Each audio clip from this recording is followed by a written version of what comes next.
commitment in a relationship and who are determined to do whatever it takes to have a fulfilling connection on all four levels: spirit, mind, heart and body.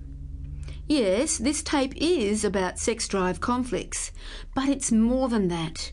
It's about the whole of your relationship. And when I describe the relationship connection on the four levels, I suggest that each is worth 25%.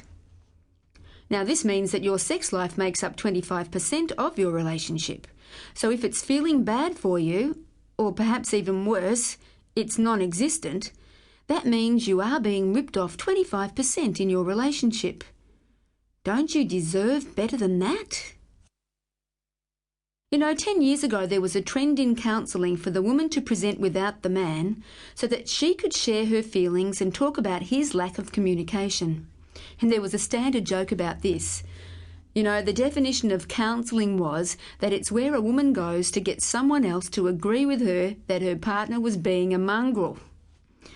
Well, that's all changed, and more often the man is the initiator of counselling, at least for sex therapy.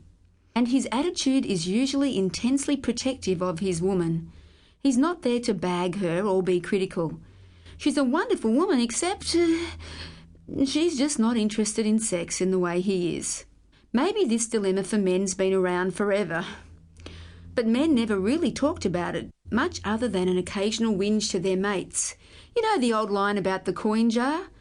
This bloke complains that if he put a coin in for every time he had sex before he was married, and then took one out for every time he had sex after marriage, he'd still have half a jar full after 20 years.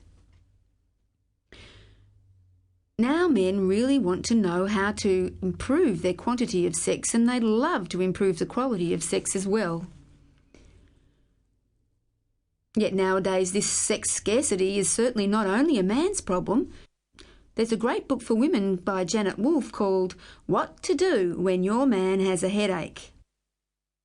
Guys are becoming very stressed by work and the demands of becoming snags, or at least men who come out of their caves to communicate.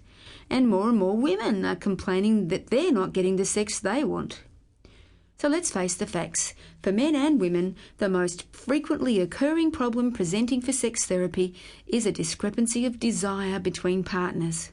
One person wants to make love more often, more adventurously, or in a different time pattern than the other. And this often results in frequent unresolved conflicts, which interfere with other aspects of the relationship and can indeed send it down the tube. Let's look at a few typical situations. There was John, who never initiated sex and frustrated Lisa no end because she was always the one to get the ball rolling. Oh, pardon the pun, but I challenge you to talk about sex without letting them slip in. Oh, God, I just did another one.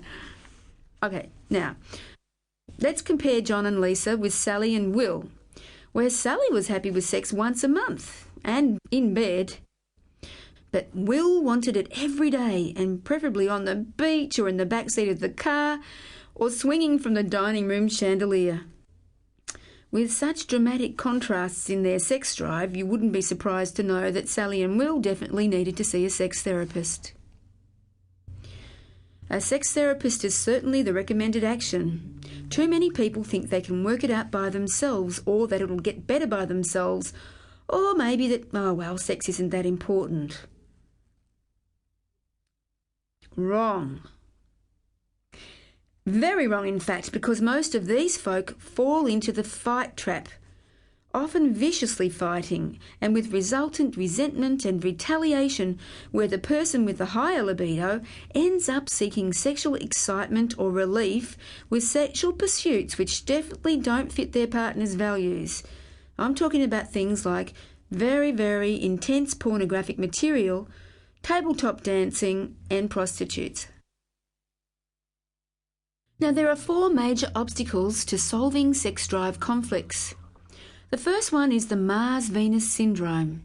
Yes, men and women do think and feel differently. The second one is that people get plugged into what they think is normal. The third one is that people don't know how to talk about sex. And the fourth one is people don't know when to talk about sex. Let's look at the Mars-Venus syndrome first.